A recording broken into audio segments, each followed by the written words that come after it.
mootummaan kun akka kufe arrumattuu ni gartan sila. Biyyoota 40 ol afeereeti namni 4 dhufee jechuudha.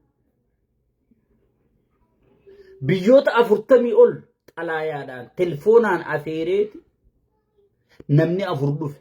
Sanuu Saalvakiir fa'a namicha firra fincaanaa deemu kafirratti albaa deemu. Hassan Sheekh fa'a kagartee masaraa takkitti malee humaa harkaan qabu. Aangoo hin qabu. Jabuutii gartan biyya hanga gartee fuula dibichaa kana sigale. Ta Itoophiyaan kuduraa kennituuf. Taanurraa dhiisii ugaa Keeniyaan maallaquma kenninaaniif inni yooniin maallaqa qabaadhee miliyoona takka dippoosi godhee hoggisna bira dhufee ta'a. Keeniyaa maallaqa adda laga sigale. So nama 40 afeeree biyya 40 afeeree biitti 4 qoftiin dhufteef jechuudha. Ardii Eeshiyaa irraa tokko hin dhufne. Warri miseensa BRICS tokko hin dhufne. Warri Ameerikaan, Laatiin Ameerikaan sigale. Biraazil maarreen mitiqishoo lakkaa egaanarraa Suudi Arabiyaa even Qataari inni gartee na wajji jirti jedha adatullee hin dhufne. Baddi inni Oromoo kun wantuma ittikhaasa Rabbiin Israa'el sigale. Rabbiin Israa'el ittikhaasa Israa'eluu dabaadabaa jirti. Sigale. Rabbiin jabaa jabarra kaayee je warra gartee maallaqa quufee maallaqa kana akka godhu wallaalee makiinaan fe'ee oofee miskiina muslimaa kana ficcisiisu jiru. Sigale. Rabbiin itti kaaseeti Israa'el dabaadabaa jirti jechuudha. Sigale. Waraana mudawwar uffatee deemu tokko akka sheekotii teenyaa tokko sheekotii banzaraatanii nan juun tan. Hajuu tokko gartanii waraana akkasii fidateeti sigale ummataan jeequu Israa'elii deebisuu barbaaddi jechuudha. Ifiifuu nama akkasiitu maallaqa kafalee biyya teenya gartee sheeyxaana kanarra qabee biitii teenya akka jeeqamtu akka gartee nuti wanta kana firraa wanni ittiin goone bakka ittiin goone qabrii isaa dafnee awwaala firraa gadi hin fageessine nu godhu jira jechuudha. Rabbiin abbaan miskiinaa ichiin dhiiratti kaasee jechuudha. Achiin dhiiratti kaasee itti muddi mallee Israa'el itti muddi dhukkee irraa kaase qabii cafa ilaa ludduu sana keessa. Nama miskiina miidhu hunda Rabbiin gartee jabumatti fidaa jechuudha. So sanilleetu qaallicha kana gartee afeerraa isaan dhufinii jechuudha. Sanilleetu afeerraa isaan dhufinii jechuudha. Saniifuu kun gartee nama gartee nama Rabbiin chaawu jeeni biitilleen chaawu jetteen addunyalleen chaawu jetteen alhamdulillahi rabbil alamin. Hayni Oromoo akkatti isa ajeeyse hayni Oromoo akkatti isa xiqqeeyse dhiigni Oromoo haganna qabu imimmaan harmee taganna qabdu akkatti isa xiqqeeyse alhamdulillahi rabbil alamin. Alhamdulillahi rabbil alamin. Kun kan shukrii go sigale. Sila arra namnummaan tokko Raashiyaa ta'uu Chaayinaa ta'uu tokkochitti argame qiyaamaan gara fiinu qabatte si. Goota addunyaa moo'e goota addunyaa mariisis goota addunyaa dhiheeyis goota addunyaa akkana godhe goota addunyaa miixirqishoo godhe siin jedhaniiti gartee faarsee bulaan qullaa qiyaamaa tana si faarse. Qiyaamaa tana si faarse.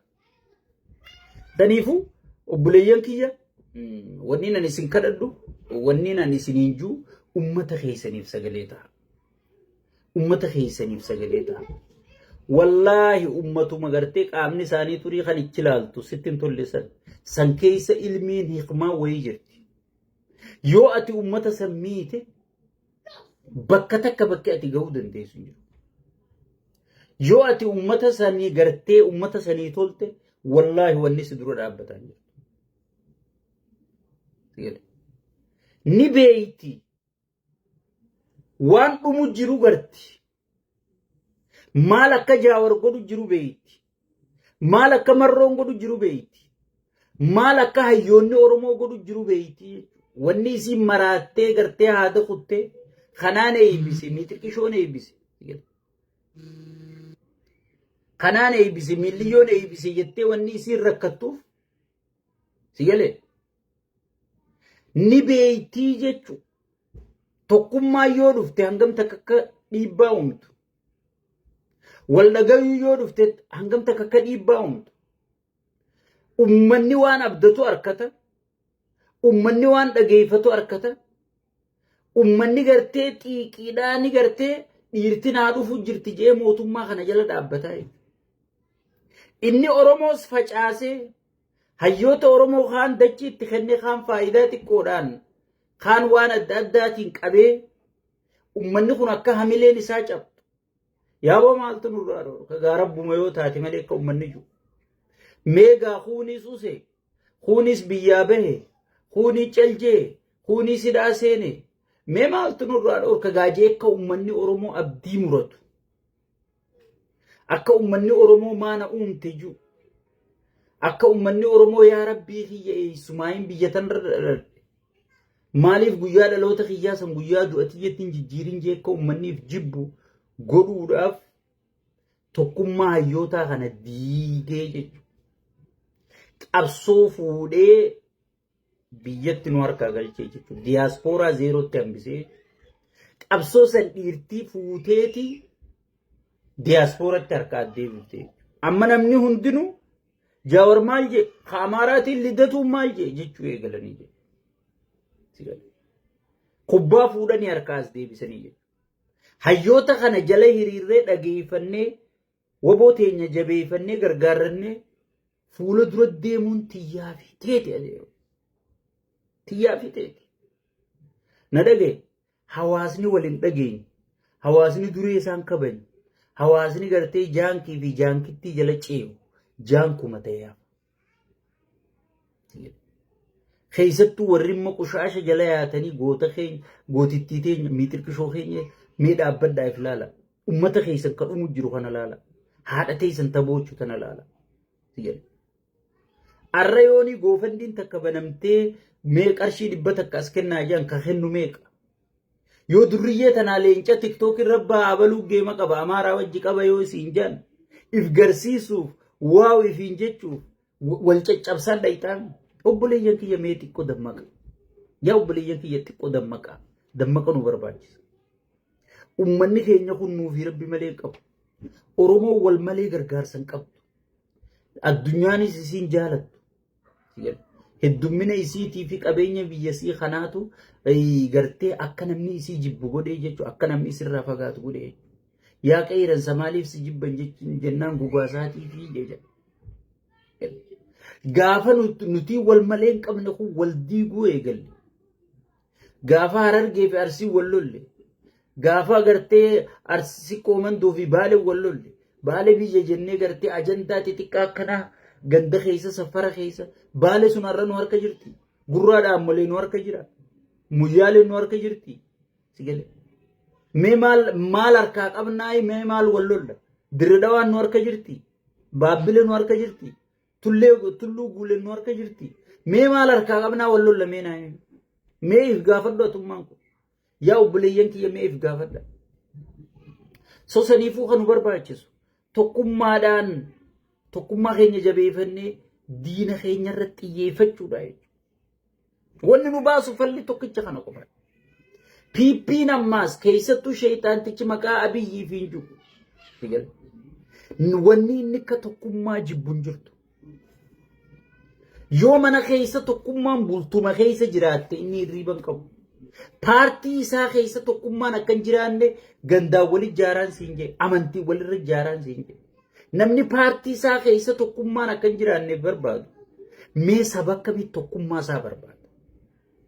Yaa obboleeyyan kiyya nutiin kun warra amala isaa beeku warra wajji dalagee beekuutu waan inni ta'e isinii himu jira. Mee guurii gurraa fudhadhaa na dhageeffadha.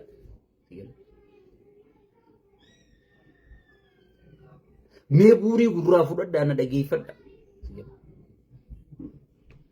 Warra waan inni ta'e beekuutu isinitti himu jira. Tokkummaan isaaf dhukkuba.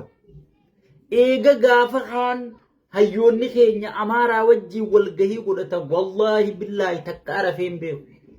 Akkamitti wanni nama soddomittiin enjoy godhaa Tigree fi Amaaraa waliin naqee wal ficcisiise akkami wal dhufuu danda'an.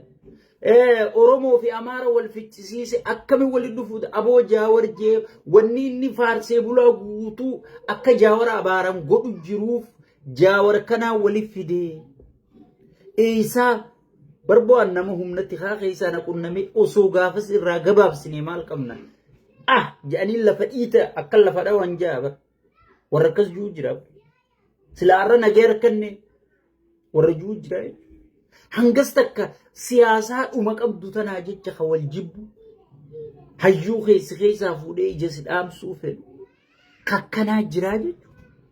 Nama ifiifuu kan yaadu kana ilma kiyya jettee yoo ati yaadde si maraataadha. Nama ijatee si baysuu barbaadu. Nama tokkummaa ati dhiigaan fidde lafee baysitee cabsitee si gartee diiguu barbaadu.